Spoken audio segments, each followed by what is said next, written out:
Welcome back to Let the Quran Speak, and now we look at a hadith of the Prophet Muhammad.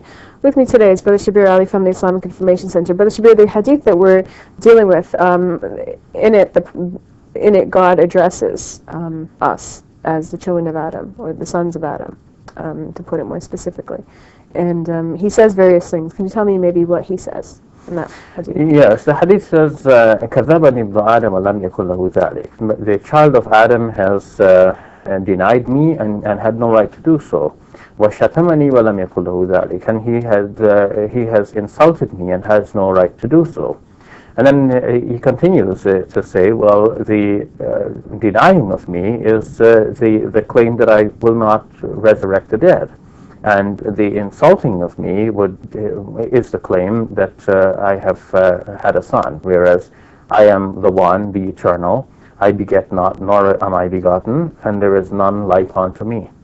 Okay, so let's deal with the denial first. And so God says that human beings deny him when they fail to believe that he resurrects them?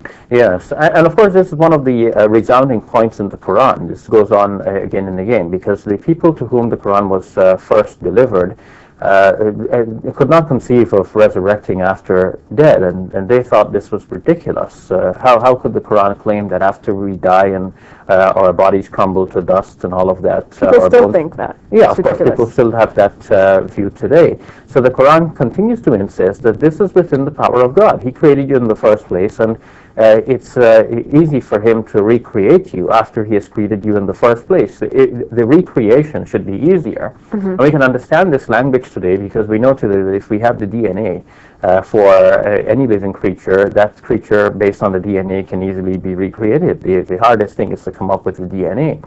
And God has already come up with that, obviously, because human beings already have existed, not only human beings, but all of these creatures. So to recreate them is easier than to have created them from scratch, from nothing. And the fact that God has already created us from nothing means that the resurrection is easier, and to deny the resurrection, which is the thing that would have been easier for God, is also to deny the thing which would have been greater, which is to deny that God created us in the first place. This seems to be the logic. So I don't get the relationship between denying God and not believing in resurrection. Yeah, the idea is that if you for God to resurrect the person, this is easier than to create him in the first place. So if someone says, no, God doesn't have the power to resurrect us, there is no God who will resurrect us, well then that is really to deny God. So maybe it's a question of the power of God. It's a question of the power of God, his existence, and his ability to bring us back to life. Okay, and then it speaks about reviling God. And what is the reason for that? Well, the reviling that is explained here in this hadith is the attribution to God of children, of sons and daughters, and of relationships. But more specifically, as it says here, the attribution to God of a son.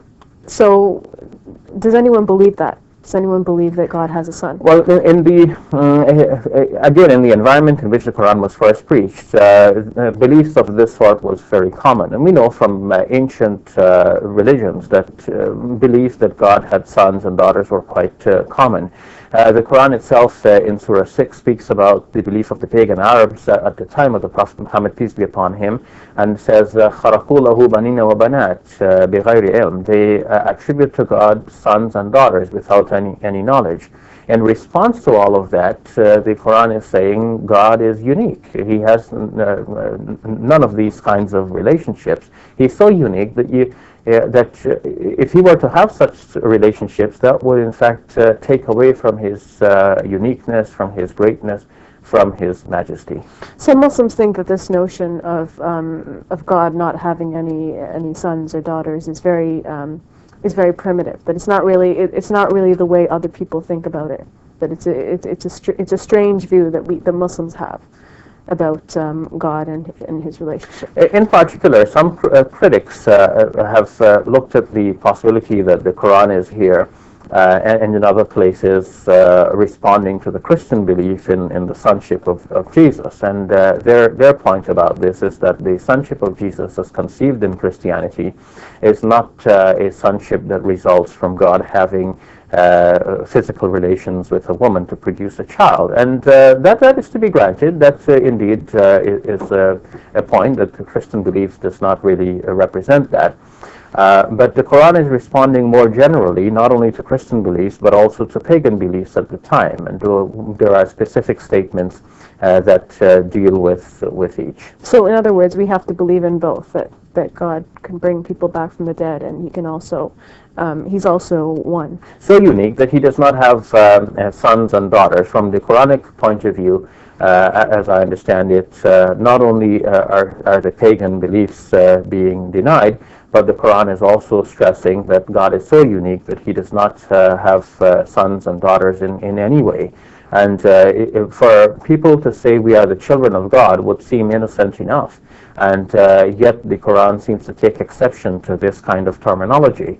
The proper terminology from the Quranic perspective is to say that we are servants of God. But if someone says we are children of God in the metaphorical sense, like Mohandas Karamchand Gandhi said that the Harijans of India, those who are considered to be the untouchables, the Shudras, he said they're actually Harijans, they are children of God. So we can understand the point that he's making. The point he's making is that these people are very close to God. And if someone says Jesus is the Son of God, we can understand the point that they're trying to make, that Jesus is very close to God. And the Quran also says, huwa min al-muqarrabin, he is one of those who are close to God.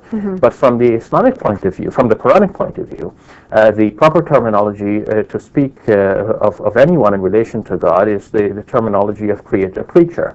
There is only one creator, God, and everyone else, all human beings, all prophets, heroes, are servants of God. So Muhammad, Moses, Abraham, Noah, Jesus, peace be upon them, these were all servants of God, major prophets, very important persons.